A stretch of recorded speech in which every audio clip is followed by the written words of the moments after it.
actually has been a very well known uh, and you know she has got a lot of awards recognizing her work in the area of sanitation.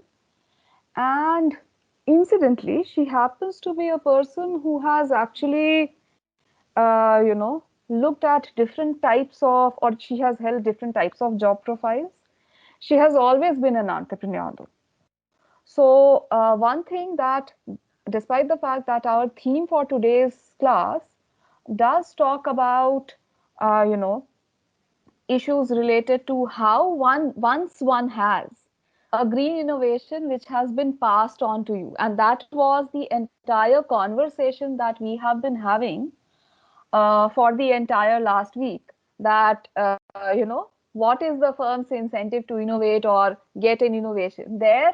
The domain was slightly different. The focus was on trying to reduce the abatement cost structure, and therefore one would invest in technology. But we have also covered a portion in the course where we talked about eco-efficiency and efficiency at large. We talked about firms looking at technology to reduce their costs and possibly also selling green technology when we talked about the differences between a green and a brown product and what would appeal. So green products in general are not something which are very different from the brown product. It's hello, ma'am. How are you?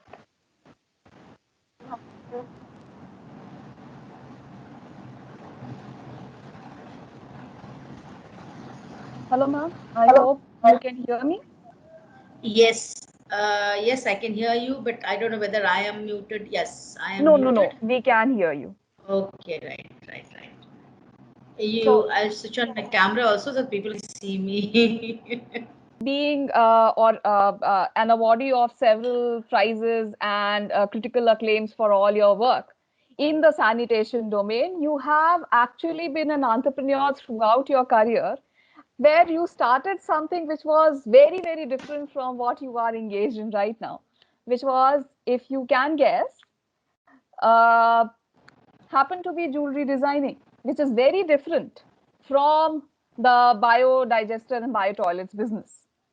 But uh, the point of inviting ma'am to today's class was that given that you have uh, heard about what exactly goes into a green business. Now the point is that if a green business, and there are various typologies of a green business, a green business can be a business which tries and greens are parts of its own business through possibly some processes, changes in technology, possibly by becoming more eco-efficient, or possibly marketing and selling a product which is eco-efficient, manufacturing it. And the point is that Banka BioLoo actually becomes a very good case to represent all of this. Because in one way or the other, they have gone ahead and done all these, checked all the different boxes, which would actually, qualify a business as a green business. So let me, without further ado, uh, ask ma'am to let you know exactly how she's feeling by coming to our class, and then proceed with a, her experience that she has gone through by trying to get access to a technology which was developed by DRDE, and then licensed through DRDO. Uh, and now that that business has grown phenomenally, how she has managed to do it, what are the challenges, and what are the key areas that if you would actually think about, once you think about becoming an entrepreneur and possibly stepping into the area of green business, what you would actually require. So what is the checklist that you would need? Good morning, everybody. And Deepika, thank you so much for inviting me for this class. And I hope I'll be able to have a fruitful and a long-lasting impact kind of a discussion where all of you will learn something, and of course, with your interesting questions, maybe I can also learn things. So, Deepika, have you shown them the PPT? Have you shown them the video, small video?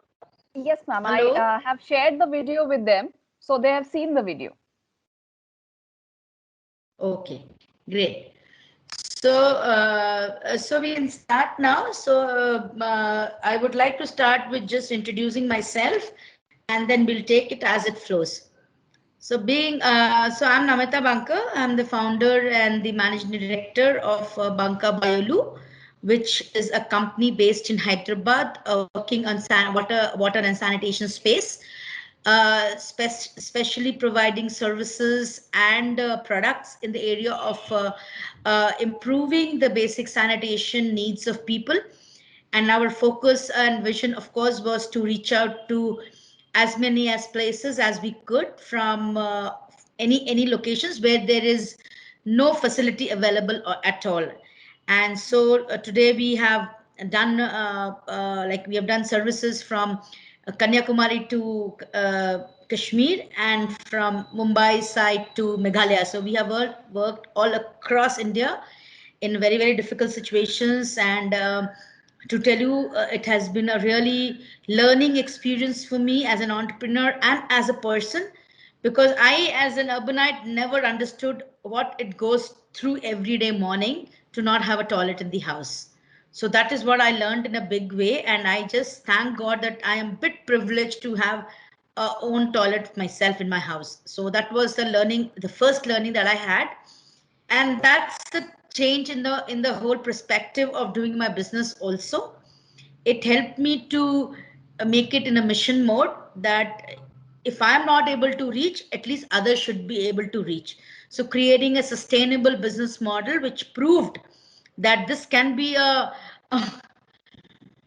very profitable venture. People can come in and do the same thing what I was trying to do, so that we create more demand, and we create more like businesses which can cater to more masses and can cater to many people, because the product and the services that we deal in are not restricted to a market. It is everybody's problem, every region's problem. But as a company, we also have we have to think as an entrepreneur that what is my reach and what can I deliver. So if that is very narrow minded, then of course you are not able to scale up. So in the innovation, so that's what our company does. And we have been very successful in last 10 years in implementing lots of projects, and we have of course grown and all stuff, because so that's the thing. The second thing is that the point which came always came to my mind is that I am not a technical person, I am not a techie. Then what do I do? So when you have this thing in your mind that I am not a techie, oh, I can't do a tech product, oh, this is technology, this is not science, we don't. I think that can all be acquired. All these skills and skills to do a business or have a business idea can be acquired. If you are not competent, you can have a partner who can be competent in that. So it's never about technology or about anything, as long as we are confident that we can deliver. For example, when I started working in this field of sanitation, I realized that DRDO had a technology which was very, very important for, had an important application in rural areas. That was the thought that came in. And of course, in railways had already adopted, but nobody looked at it as an application in rural India. And that's where I got a chance to look at it, and I happened to take the license. So I had to persuade these guys to take the license, give me the license, and we took it and took it forward. So I was not a techie, but I could license a technology from a commercial from our R&D company, and we can take this forward for any kind of businesses. So that was the question. Even Deepika said that she took up the license. So I wanted to explain that the choice of taking the license was just because that I can't learn everything. I don't need to reinvent the wheel again and again. And we can borrow, we can partner, we can license, we can buy. So many things are there to do as per the requirement of your business. Being in jewelry designing, when I was earlier in jewelry designing, when I started the business from home, that was also a big hurdle. And prices are very much based on some four C's or five C's that we call them. And I never understood that. So I decided to do my post-graduation diploma in that. So there I decided to study about the product and the business. So I learned about the market, the product, which had a technical knowledge to be acquired, and it was a simple, so I could do that. It was a post graduation degree which I took. So I acquired a knowledge about a business. I acquired a knowledge about the product, and then I developed my business around it. For 10 years, I ran that. But in this case, when I moved to environmental business, I couldn't acquire any knowledge or become an engineer overnight, right? So I needed a technical partner, which helped me to gain knowledge what I have today. To tell you guys, I did not know what sewage meant. I did not know what septage meant. And most of us, y'all may not be able to know. Do you ever know where your shit goes after you flush it? None of us know. I also didn't know. So it's not a shame. But to find out where it goes and to develop a product on that is the next challenge. So that was the major challenge that I had to face, and found out that I started selling the tanks or the waste treatment plants, but people didn't have toilets. So I had to get into building toilets for them. And the whole innovation of mine went into building toilets, which actually was accepted by the people. It took me 2 years, 3 years down the line. My selling of my tank became a secondary part of it. But whereas the license was for technology for tanks, not for the toilets. So this was the innovation that has happened over the time, and the idea of having a single toilet, idea of having toilets at home became very popular. So people started demanding, yes, hame bhi ghar pe chahiye. I also want in my house. I also want in the house. It was an extensive work during 2013, 14, and then that was the first part. So this I'll take it as the part that, okay, you have an idea, you have a product, you have the knowledge, you have taken everything. Next comes the funding. Where do we arrange the fund? Nobody was ready to bet on our business because they never imagined that this could scale up. They never imagined that there was so much of a need, because most of us don't connect to the need of the people in the rural areas. So that's what the second challenge I faced, and I realized the need. There is a need for toilets in rural India where they are not able to pay you. There is a payer sitting in urban areas who are ready to fund it. So that was the CSR combination. So I approached the CSR company saying that these are the locations, they don't have toilets, I want you to fund for that. And fortunately, we are very, very fortunate that PM Modi also picked up this idea of Swachh Bharat mission, which was amazing. And all of you know that in 2011 and 12, we were 64% open defecation, means 64% of our population was going in the. Can you imagine? And today, supposedly, we have of course not become 100% of ODF, but definitely it has improved to almost. Now we are down to almost. That's a huge change in last 5 years. I think it became, and this became a big movement and a mission for India, for the world. And they found a place to invest, and people started investing. Most of us, if you have not watched the movie Toilet Ek Prem Katha, please watch it. That is one thing which you might enjoy watching it. Maybe it will not connect, but definitely you will enjoy.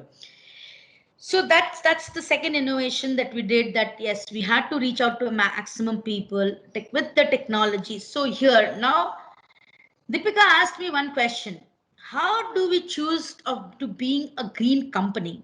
So that's your choice.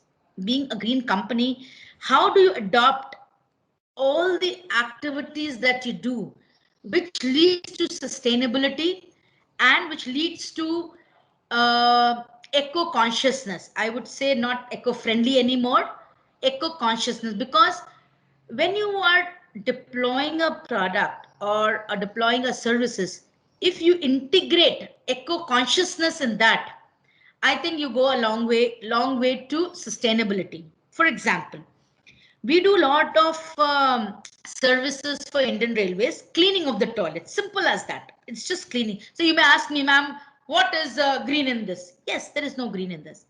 But here, if you incorporate something like is we are going to only use green liquids, or we are going to only use herbal liquids, despite being a little expensive, because railways will not pay you for that. So that becomes eco consciousness. Nobody is telling you that decision belongs to you. You have to take that call, because contract doesn't say that you have to use XYZ. It says you have to use a cleaning liquid. Now, which cleaning liquid you choose becomes the your consciousness of eco. So that becomes your one step towards green business. So like that. So as a company and as an individual, and the culture of the company, it's on you how to develop that. So we start doing these one by one. Wherever, whichever way possible, we try to incorporate these small green habits into our business models. Our product is green, definitely. We know that because treatment plant is such that, of course, it does not pollute the water, it does not pollute the environment. So we call it a green product and we talk about in a big way. But what activities we take behind it is also aligned to our green consciousness, green thinking, and we feel very proud, and we feel very happy to be doing this. So this is where when you become an entrepreneur, you have a choice. You have to think whether this will give me a business for a longer term or for a shorter term. So nowadays everything is very short term. Everybody wants a tech business or a thing. And sometimes I also get very when I see so many people raising funds and I'm not able to raise funds despite doing so good work, everything. It does demotivate me. It does little make me little depressing that अरे यार मैं इतना अच्छा काम कर रही हूँ, I'm doing such a wonderful job, but still people don't want to fund it, or people are not looking at it. But I think so it's a course of time. We keep doing our work, people will recognize you. We should not get very worried about what the other person is doing. Everybody has a different business model, everybody has a different culture. It's about you. It's about you, how you build a culture as a founder, as an entrepreneur, as a co-founder. You have to decide on what kind of business you're going to run, or what idea you have, how does it match on these particular lines, and how does it match on your with your skills, with your knowledge, with your idea, and with your values. So values become very important when you're talking about green businesses specifically. Is it only profit making business, or you also have something to give back to the environment? So there's a change about this. So now challenges. If I talk about my challenges as a company, how did I make it to this big, or how did I make it? I'm not big. People tell me it's big, but I feel there's a long way to go. It's a lot of work has to be done. I'm just very small in it. If I give you the idea, we are just doing 0.00001% of the business in India. Means that kind of opportunity we have. It's a billion and trillion dollar business. But how do we reach to that 1% also is going to take me 10 years. Harshit asking me one question. He says, ma'am, did the government policies of government in general pose any challenges? I think the subject that we were dealing in did not have much of issues. In fact, they picked up this idea. There was no policy, Harshit. I'll tell you, the policies came very late. If you go through also, the National Fecal Sludge Management Policy had just come in 2017. So I started working in 2009. 2013 or 14, you got solid waste management. So there was no policy around waste and wastewater. And of course, sanitation, so there was nothing, absolutely nothing.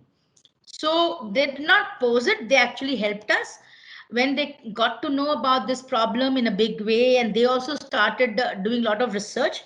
they found it's a big opportunity, and I think they raised a lot of funds from foreign banks and everything for Swachh Bharat, where they of course they gave a subsidy of 12,000 rupees. So government is very proactive in water and sanitation, and they have never been a challenge to me in this because they have been very proactive in this. Now, before you answer Prabjot's question, there was something that we were covering in class yesterday, and in fact, I've covered with their section also, which deals with subsidies and Mm-hmm. the point that bio toilets or, in fact, even the entire sanitation business. So the subsidy was there to for the households to build toilets, and they had a limited budget within which they could Yes. choose the loos. Now, Yes. given Yes. that there was a kind of a subsidy there, and Mm-hmm. possibly also because of which a lot of consumers started demanding for toilets, did Mm-hmm. that also sort of create a lot of new entry to the bio toilets or the sanitation business altogether? Yes. So here, the subsidy that was offered and announced was 12,000 rupees per toilet, definitely. So bio toilets definitely were expensive. And so what happened was that because of this subsidy, people started building toilets. So I'll tell you the idea behind this subsidy. Our country has been giving subsidies since last 60 years, since independence. It was very nominal earlier. In 2011, it was around 3,500. So every year, the exchequer was paying almost millions of rupees on subsidy without achieving any results. Means toilets were building and we were paying and paying and paying, but nothing was happening. We were still 64% open defecation. So what this new government did was it said, okay, I will give you a subsidy of 12,000 rupees.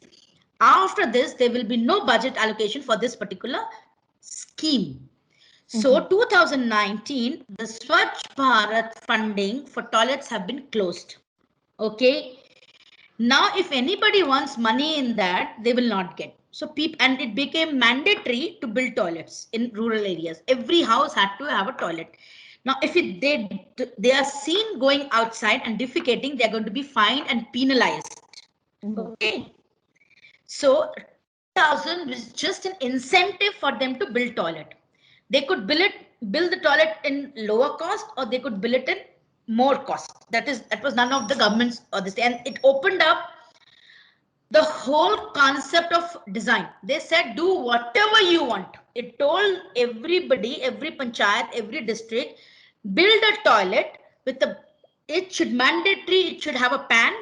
It should have a pot, matlab pot, and it should have a tap. Okay, and Mhm. and a floor means of course the floor. And you build a toilet. We don't care what you build it with. You build it with bamboo, sticks, anything. It should be sustainable.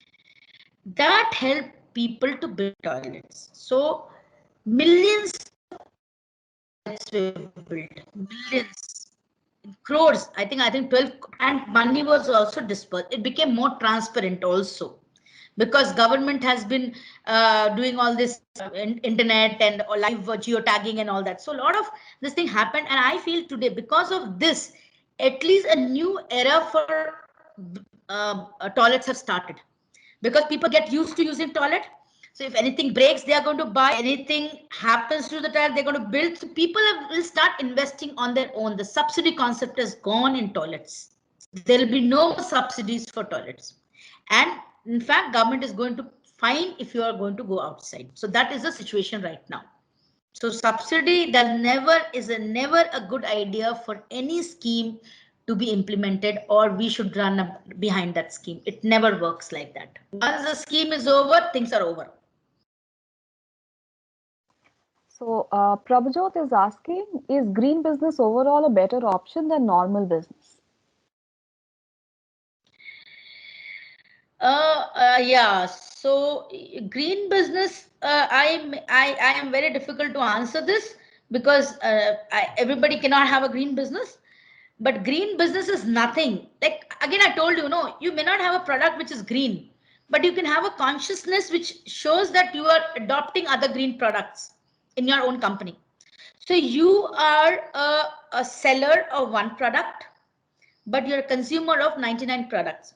So when you call yourself green business, it doesn't just mean about the product that you're selling. It is also about how you are sustaining your whole infrastructure or the whole organization as a whole. Definitely, green business is better for all of you. Nothing else. And nothing can stop you from scaling. Once you stay on for 3, 4, 5 years, things will definitely move on and you will scale.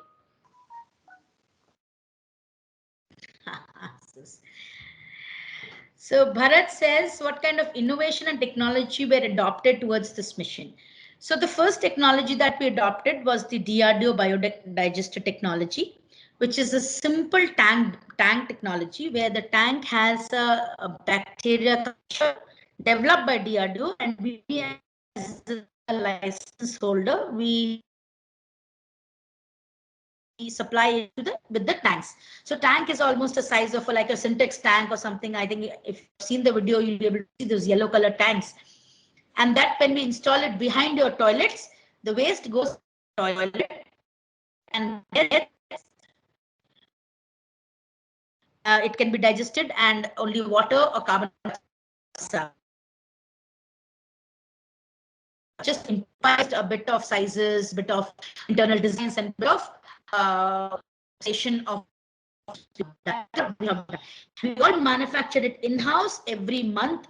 We are doing almost 3 lakh liters per month. If I divide it by 1,000, almost 300 tanks per month. And that is what we are selling right now. So, and the second was the superstructure, the toilet structure. When I started, I built a plastic style toilet structure, which was very, very bad. So I developed a model which was like, if you see these how metro is built nowadays overnight. So that's called a precast technology. So you do the molding in the factory, and in the night you come and fit it up. So same thing we do. We construct the whole toilet in our factory, and we just go and assemble that in the site. So that saves me a lot of time, energy, money. Thank you so much.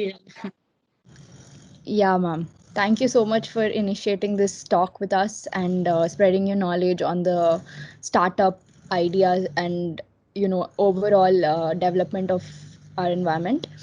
And also one more thing that you told, that you have done this thing in Hyderabad. So I'm situated here in Hyderabad. So I'm like, that is the reason I could connect with you on another level when you said about the problems here. And thank you so much for the session. It was very informative. And on behalf of the entire class, I would like to again deliver my vote of thanks to you.